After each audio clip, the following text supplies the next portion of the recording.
ఇక రేపటి నుంచి జరగాల్సిన తెలంగాణ ఆర్టీసీ కార్మికుల సమ్మె వాయిదా పడింది. మంత్రి పొన్నం ప్రభాకర్ తో ఆర్టీసీ జేఏసీ చర్చలు సఫలం కావడంతో సమ్మెను వాయిదా వేస్తున్నట్లు ప్రకటించారు. తమ డిమాండ్లకు ప్రభుత్వం సమ్మతించడంతో సమ్మె వాయిదా వేస్తున్నట్లు తెలిపారు.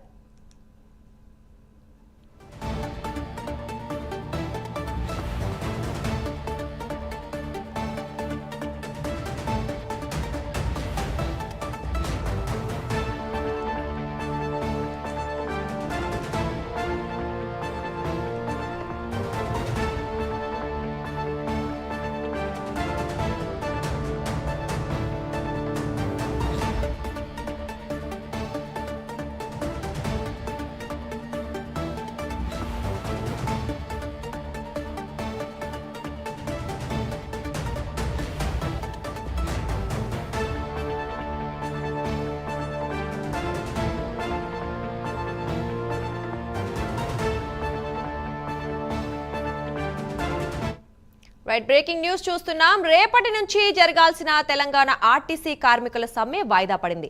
మంత్రి పొన్నం ప్రభాకర్ తో ఆర్టీసీ జేఏసీ చర్చలు సఫలం కావడంతో సమ్మెను వాయిదా వేస్తున్నట్లు ప్రకటించారు. తమ డిమాండ్లకు ప్రభుత్వం సమ్మతించడంతో సమ్మె వాయిదా వేస్తున్నట్లు తెలిపారు.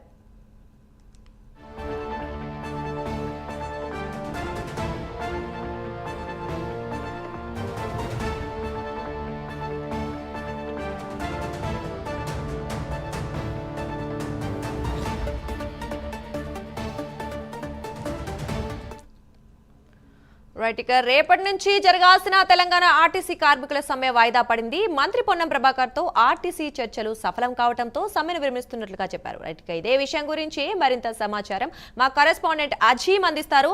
అజీం, చెప్పండి, ప్రభుత్వంతో ఆర్టీసీ చర్చలు అయితే సఫలమైందంటున్నారు, అంటే వీళ్ళ డిమాండ్లకు ఒప్పుకుందంటున్నారు. ఎటువంటి డిమాండ్స్ చేశారు, మరి ప్రభుత్వం ఎన్నిటికీ ఆమోదం తెలిపింది?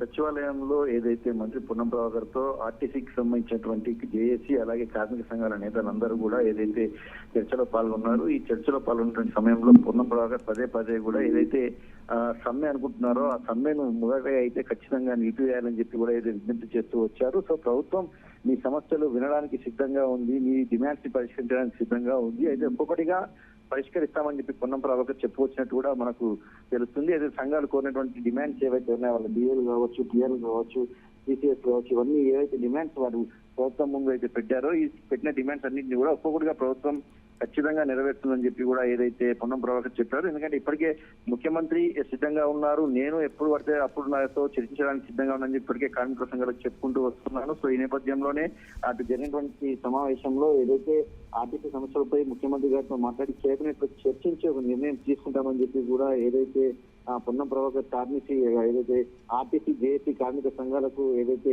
చెప్పడం కూడా జరిగింది. సో విజ్ఞప్తి చేస్తూ వచ్చారు, పదే పదే మాట్లాడుతూ కూడా ప్రభుత్వ ఆర్థిక పరిస్థితి మీకు తెలుసు, గత 10 ఏళ్లలో జరిగినటువంటి ఆర్థిక విధ్వంసం గురించి మీకు తెలుసు, ప్రస్తుతం ప్రభుత్వం ప్రవేశపెట్టినటువంటి పథకాల గురించి మీకు తెలుసు, ఆర్టీసీకి ఇచ్చినటువంటి రుణాలు ఏవైతే ఉన్నాయో అంటే గతంలో పెండింగ్ లో పెట్టినటువంటి ప్రభుత్వం పెండింగ్ లో పెట్టినటువంటి బాండ్స్ రూపంలో కావచ్చు, మిగతా రూపంలో పెట్టినటువంటి అమౌంట్స్ ఇప్పుడిప్పుడే కొద్దిగానే సెట్ చేస్తూ వచ్చాం. అలాగే గత ప్రభుత్వంలో ఎప్పుడు కూడా బస్సులు కొనలేవు, ఈ ప్రభుత్వం రాగానే బస్సులు కూడా కొనింది అని ఇలాంటి అనేక అంశాలను ఏదైతే ఆర్టీసీ కార్మిక సంఘాల ముందు కూడా పొన్నం ప్రభాకర్ వారి ముందు ఉంచుకుంటున్నాయి. ఖచ్చితంగా మీ సమస్యలను కూడా పరిష్కరిస్తాం, ఏదైతే అంశాలు ఏవైతే ఉన్నాయో అన్ని కూడా సీఎం రేవంత్ రెడ్డితో చర్చించి దీంతో కేబినెట్ లో కూడా చర్చించి కొన్ని నిర్ణయాలు తీసుకుంటాం, అయితే ఒక్కొక్కటిగా చేస్తాం. సో దీన్ని కార్మికులు కూడా అర్థం చేసుకోవాల్సిన అవసరం ఉంది. ప్రభుత్వంపై ఇప్పటికే ఆర్థిక భారం ఉంది, అప్పులకు సంబంధించినటువంటి అంశం ఏదైతే రాష్ట్రంలో నెలకొంది, దానికి సంబంధించిన వడ్డీ కడుతున్నటువంటి పరిస్థితి నెలకొంది.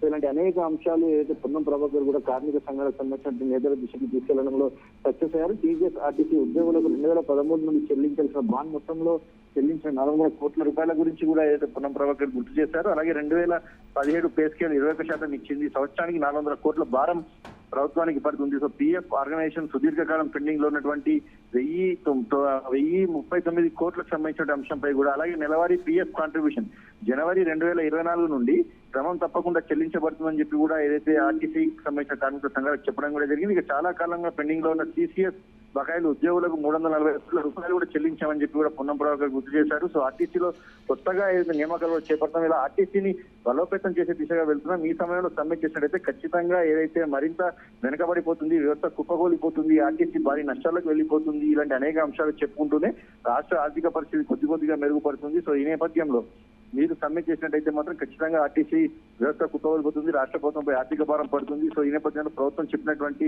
అంశాలను కూడా మీరు పరిగణలోకి తీసుకోవాలి. మీరు చెప్పిన ప్రతి అంశం, ప్రతి డిమాండ్ ని ప్రభుత్వం పరిగణలోకి తీసుకుంటుంది, కేబినెట్ లో చర్చిస్తుంది, ముఖ్యమంత్రితో చర్చిస్తుంది. చర్చించి ఒక్కొక్కటిగా సమస్యలు ముందుకు తీసుకెళ్తామని చెప్పి ఏదైతే పొన్నం ప్రభాకర్ కార్మిక సంఘాలకు ఏదైతే తెలియజేసుకుంటూ వచ్చారో, సో ఈ నేపథ్యంలో ప్రస్తుతానికి అయితే సమ్మె తాత్కాలికంగా అయితే వాయిదా వేస్తున్నట్టయితే ఇప్పటికే మనకు వార్తలు కూడా అందాయి. సో ఈ నేపథ్యంలో మరి కార్మిక సంఘాలు బయటికి వచ్చిన తర్వాత మరొకసారి వాళ్ళు కూడా చర్చించుకున్న తర్వాత ఎలాంటి నిర్ణయం తీసుకుంటారు, మరొకసారి సమ్మెకు సంబంధించి ఎలాంటి అంశాలు ముందుకు తీసుకొస్తారని మాత్రం చూడాల్సి ఉంటుంది. Durga, right, thank you Azeem.